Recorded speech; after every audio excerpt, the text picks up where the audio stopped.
नमस्कार, आपण पाहत आहात पुणे लाईव्ह न्यूज. पाहुयात आज दिवसभरातील ठळक घडामोडी. चाकण परिसरात खासगी सावकारी पुन्हा एकदा बोकळल्याचे चित्र पाहावयास मिळत आहे. अनेक नागरिकांना काही सावकार मंडळी व्याजासाठी आणि मूळ मुद्दलाच्या दुप्पट तिप्पट रक्कम वसूल करूनही आणखी पैशांची मागणी करत असल्याच्या अनेक घटना समोर येत आहेत. चाकण पोलीस ठाण्यात या प्रकरणी एक गुन्हा दाखल करण्यात आला आहे. मात्र अनेक खासगी सावकार नागरिकांना अवास्तव पैशांची मागणी करून त्रस्त करत असल्याचे प्रकार समोर येत आहेत. यातील काही जण आपण परवानाधारक सावकार असल्याचा दावा करून हा गोरखधंदा करत आहेत. चाकण पोलीस ठाण्यात महेश कुंदन परदेशी, राहणार बाकीखुर्द, तालुका खेड याच्यावर गुन्हा दाखल करण्यात आला आहे. महेश याने सावकारीचा कायदेशीर परवाना नसताना श्रीकांत वहिले, वय वर्ष 29, राहणार सुंबरेनगर, बाकीखुर्द याला वेळोवेळी 3,40,000 रुपये व्याजाने दिले. त्या पैशाचे श्रीकांत वहिले यांनी खासगी सावकाराला व्याज आणि मुद्दल अशी एकूण 5,67,000 रुपये परत दिले. मात्र त्यानंतर देखील वहिले यांना जीवे मारण्याची धमकी देत टेम्पो तसेच दुचाकी ही वाहने जबरदस्तीने ठेवून घेतल्याची तक्रार श्रीकांत वहिले यांनी दिली आहे. या प्रकरणी चाकण पोलीस ठाण्यात महेश कुंदन परदेशी याच्यावर महाराष्ट्र सावकारी तसेच विविध कलमानुसार गुन्हा दाखल करण्यात आला आहे. सध्या उन्हाळी सुट्ट्या असल्याने अनेक मंडळी गावाकडे आली आहेत. खेड तालुक्यात कुलदैवताच्या दर्शनासाठी गावी आलेले नागरिक, नवविवाहित जोडप्यांसह भाविकांची गर्दी होत आहे. निमगाव खंडोबा, खरपुडी खंडोबा, कडधे खंडोबा आणि कनेरसर यमाई मातेच्या दर्शनासाठी गर्दी होत आहे. श्रीक्षेत्र भीमाशंकर मध्ये देखील दर्शनासाठी मोठ्या प्रमाणात भाविकांची गर्दी होत आहे.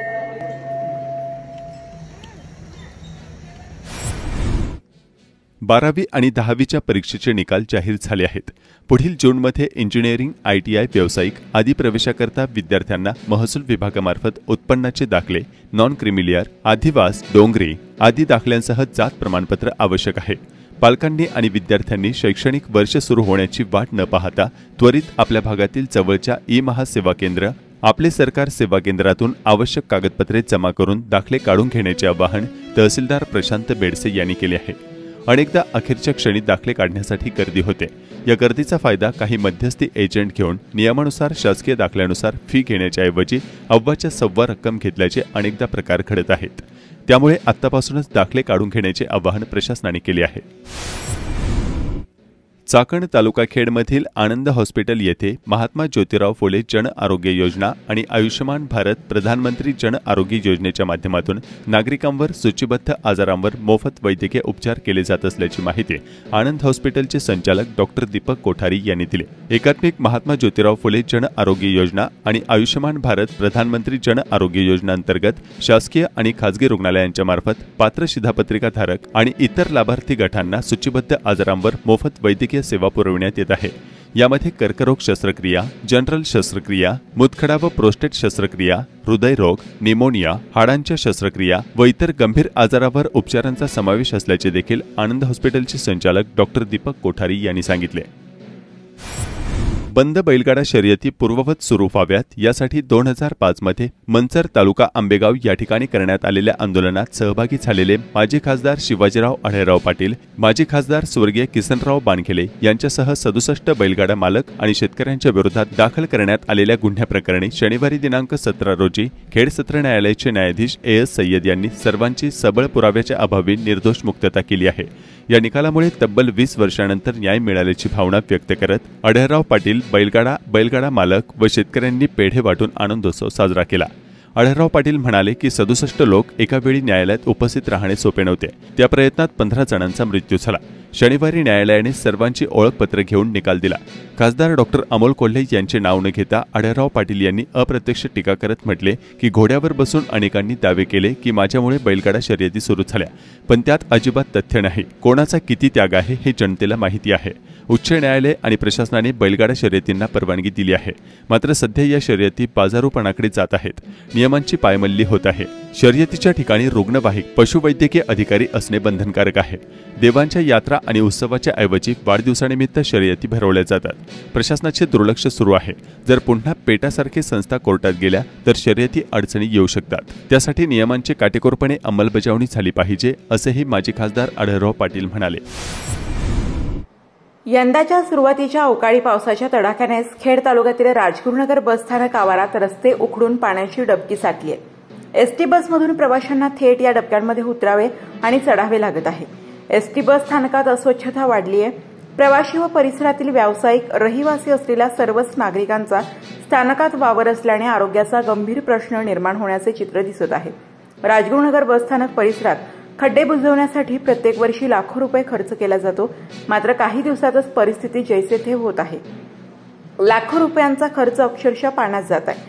बसस्थानक परिसरात एसटी बस थांब्याच्या ठिकाणी मोठमोठ्या आकाराचे व खोल खड्डे पडले आहेत। पाण्यातूनच बस ये-जा करतात व थांबतात सुद्धा।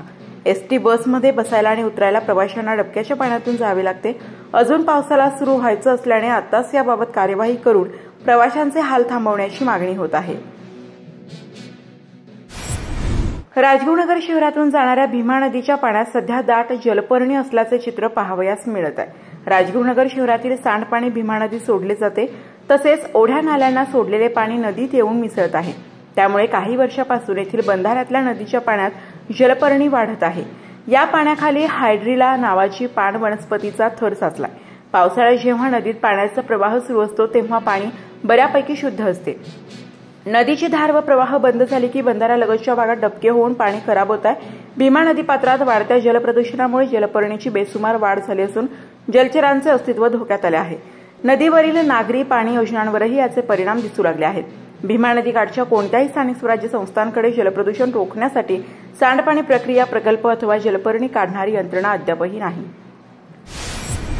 आळंदीजवळील धानोरे तालुका खेड येथील शोई फिनिशिंग प्रायव्हेट लिमिटेड व रायझिंग सन डाय कन्स्टिंग प्रायव्हेट लिमिटेड या दोन कंपनीमध्ये कामगारांना भरघोस वेतनवाढ करार माजी मंत्री आमदार शशिकांत शिंदे यांच्या मार्गदर्शनाखाली पार पडला।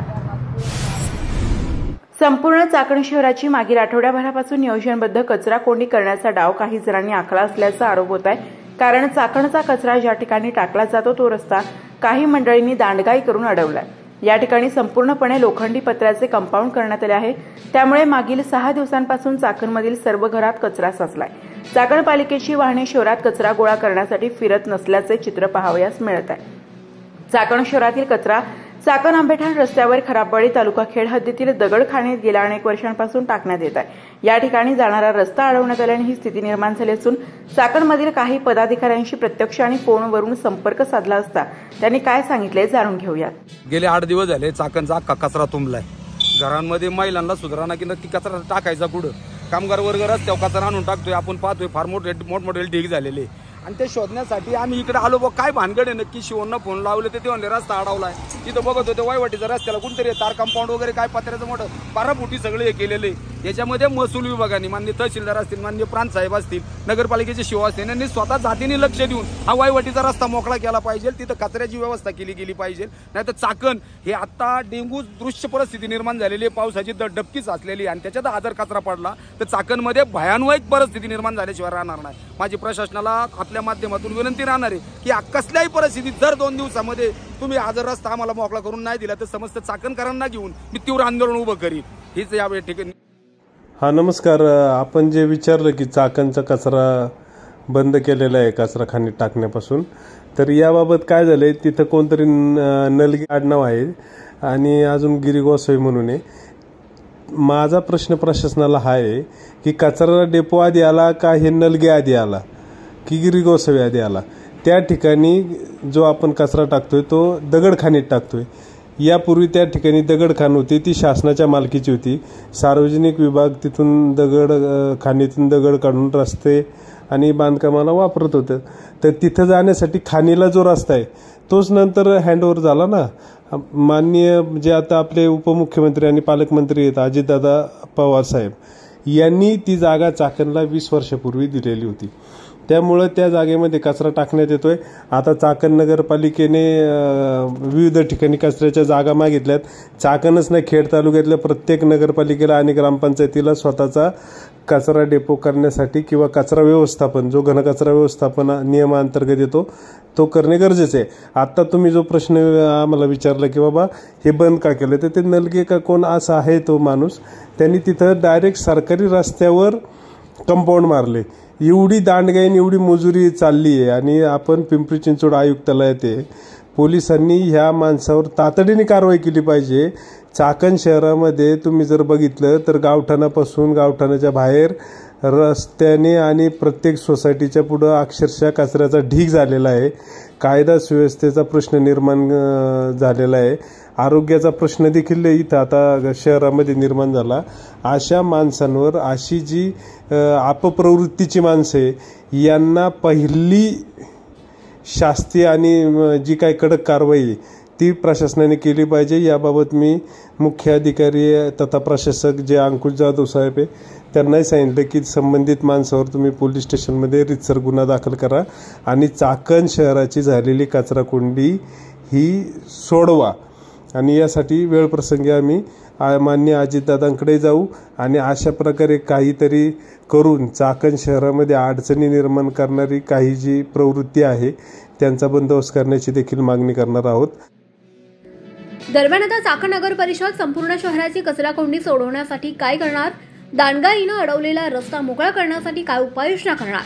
पोलिसांचे सहकार्य घेऊन कारवाई करणार का? शहरातील कचराकोंडी कशी सुटणार याकडे संपूर्ण चाकण शहराचं लक्ष लागलंय.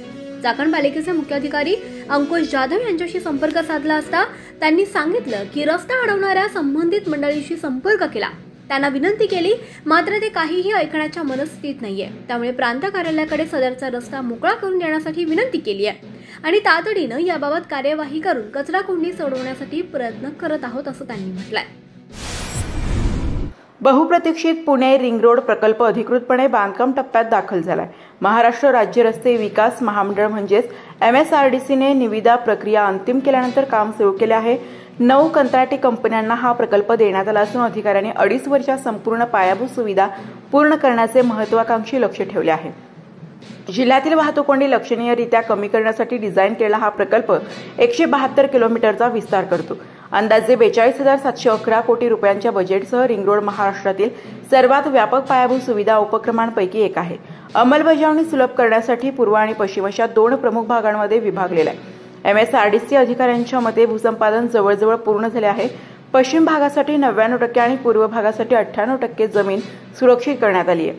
निवडणूक आचारसंहिता लागू होण्यापूर्वी राज्य मंत्रिमंडळाने सुधारित प्रकल्प प्रस्तावाला मंजुरी दिली, ज्यामुळे वेळेवर प्रगती होईल.